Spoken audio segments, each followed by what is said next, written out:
Hello, my friends, hello, and welcome once again to Stately Vaughan Manor, where Roger and I have returned.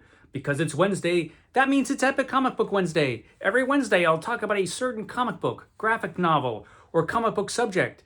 Steve Donoghue on his channel will talk about the same comic book, graphic novel, or comic book subject. It is our world's finest team up that we do once a week. And we're 12 hours late, Roger. I meant to film this morning, but I didn't. I ran out of time. So, 12 hours late or so, that's all right. That's all right, Roger. Because today we've got a comic book subject. And the subject is one I'm kind of surprised Steve and I haven't tackled already, and that is why I love comics. Why do I love comics anyway? Why? It's a good question, actually. And once I started to think about it, it turned out to be kind of a more difficult question to answer than I thought. But of course, I love comic books. I've always loved comic books. Comic books are amazing. So why? Why do I think that they are amazing? And why do I love them so much? And I really, really do love them. Well, for one thing, I've been reading comic books for as long as I've been able to read. Comic books have been a part of my life for as long as I've been alive. Basically, I came across comic books so young that I don't even remember the first comic books I saw or read. I've just been reading them that long. Literally since probably before I was able to read, I was at least looking at comic books. And so they grabbed me early, of course, but I really, really got into comics in the 1980s when I was a teenager. Like a lot of teenagers of my generation did. The 1980s was just a really, really interesting time in comic books. It was a revolutionary time, actually, for comics. And I was right there for that. And so that was pretty exciting. But yeah, I've been reading comics my whole life. I read a lot of other stuff, of course, but I do read more comics than my viewers probably would like. That's probably true, Roger. My comic book videos are not my most popular videos, but I love comics so much, and I read them so often, and I always will, that I have to include them on my dumb channel. I just have to. Because I'll be reading them till I'm dead. I grew up with comics. I will grow old with comics. Some would claim I've grown old already, Roger. But then sitting next to him, I feel better about that. But comic books, yeah. So what is it? What is it about these thin little pamphlets full of fantastic artwork that I love so much?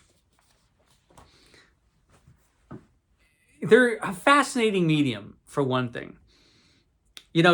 People don't buy comics as much as they used to. That's true. The sales of comics have gone down altogether. They've gone up, I think, this year a little bit, Roger, but altogether, comic sales have gone down over time. And I've speculated on why that is. I've talked about why that is. I suspect, really, that the main reason why that is the same reason that there are fewer people who read books. There are fewer people who read any kind of medium outside of their phone. And that is because there's a lot more distractions now, and there are a lot more other types of entertainment at your fingertips, literally. There would have been fewer people reading comic books in the 1980s if we all had televisions that fit into our pockets. And that you could literally pull out and watch anything you wanted to. I mean, that is something, something that would have been almost unimaginable when I was a teenager. So that's stiff competition. Television has always been competition. Television and movies have always been competition to reading anyway. But now, you could watch TV at home. You could watch your favorite shows and movies wherever you are. And then you can just doom scroll on your phone and look up, the propaganda of your choice anytime you want. That that sucks up a lot of time. All that social media nonsense, Roger. So it doesn't surprise me that fewer people read comics. What is encouraging is that as many people still read comic books as they do. I am not alone in my love for comics, certainly. I started reading comics when I was a little kid, like most people did. A lot of people, though, when they grow older, they give it up. They outgrow it. But a lot of people never do. And I'm one of those people. I never outgrew this medium. And I've watched the medium itself become more sophisticated over time. The types of stories that are told have certainly become more adult. Steve will claim it's all because of the Stanley virus, which infected all of comic bookdom. And partially that is correct. But comic books aren't just about superheroes. Comic books can be about anything. I think there are a lot of reasons that I love comics. I love superheroes and always have. Captain America, Spider-Man, Fantastic Four, those are the superheroes I used to read a ton of when I was a kid.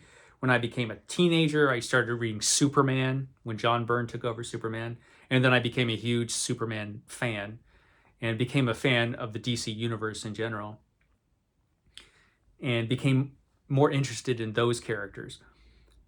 But the history of comic books is really interesting. Superheroes showed up in 39, 38 or 39 when Superman showed up on the scene. He inspired a ton of superheroes through the 1940s. After World War II, superheroes became less popular, but you still had a ton of comics. Western comics, horror comics, romance comics, war comics, much like the pulps from the 20s and 30s and 40s, where you had all kinds of different genres to pick from. It was the same thing with comic books. You could buy all kinds of different comic books. And superheroes actually became less popular for a long time.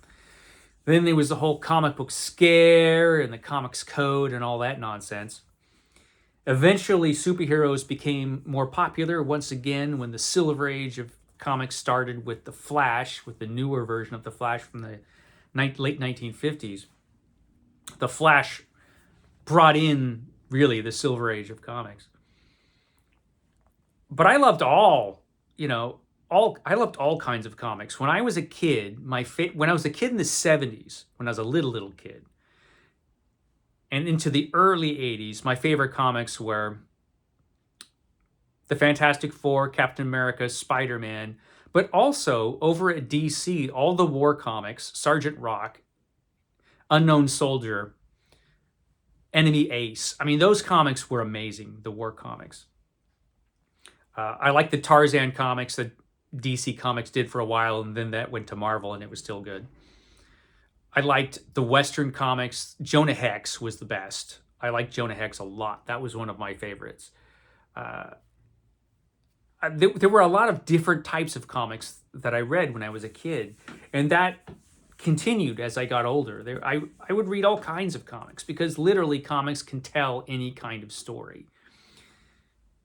It's just such a malleable medium, although static, and that is what's interesting about it. Comic books were very popular at a time when your entertainment options were limited, and comic books were just incredibly fun, and the budget in comics was unlimited. It was only limited by the artist's imagination. So you can tell any kind of wild story you wanted to in a comic. And a lot of those Silver Age comic book stories were pretty wild. And you just got all kinds of stuff in the 70s and especially in the 1980s. All kinds of different stories. All kinds of different types of stories. And I was just hooked. I was hooked forever. I love the artwork. I love the stories. I love the medium. And I think it boils down to me, it's the medium itself. There's something about it. Let me break out this Conan comic book, one of the greatest comic books of all time, featuring one of the greatest characters of all time. This is Conan issue 96. So Conan's been around a while in the comic books at this point. But it's still being drawn by Big John Buscema, inked by Ernie Chan, and Roy Thomas, one of the greatest comic book writers of all time, is writing the book. And you can see Roy Thomas is just an incredible artist, and this is beautiful. It's just beautiful work. Open the comic, it opens on this splash page, which is incredible. And go see The Invasion of the Body Snatchers. That was a really scary movie, the 1970s Invasion of the Body Snatchers. That was a good one. But when you get to the actual comic book, you see the artwork and how it's divided. This is just a story told in words and pictures that is interpreted by the artist. Whoever the artist is will put the artist's own stamp on the comic book. John Buscema was a fabulous artist. And the way the pages are composed and the way they're broken up with the different illustrations, this is a heavily illustrated form of story. Yet there are breaks in the pictures that your mind, without you even thinking about it, connects. So you will connect the action in your imagination between the pictures. And once you get used to the comic book medium, and let's face it, most of us comic book fans got used to it pretty early in our lives, it's no trouble following along. That can be actually difficult for some older people who start to read comics. The lady of the manor will just refuses. She's like, I just looking at all those little boxes makes my head hurt, she will say derisively. But once you get the hang of reading comics, which I guess is easier when you're younger than when you're older, it's just no problem at all to fill in those blank spaces between the panels. And where the artist chooses to focus the action is always interesting. And the artist can use all kinds of techniques. You can have detailed background. You can take away the background to focus on the characters, or just, be lazy, one or the other. Here, John Buscema is focusing on the characters. Well, Conan and this leopard.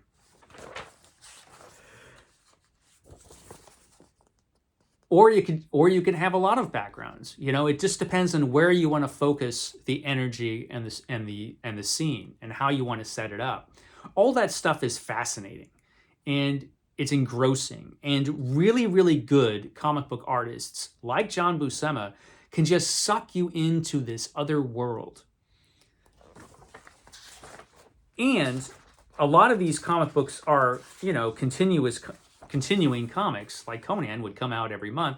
Conan nowadays still comes out every month in a new version. And if you're invested in these characters, you want to see what happens. You want to see what's going to happen next with these characters. And if you have a good writer and a good artist, you are seldom disappointed.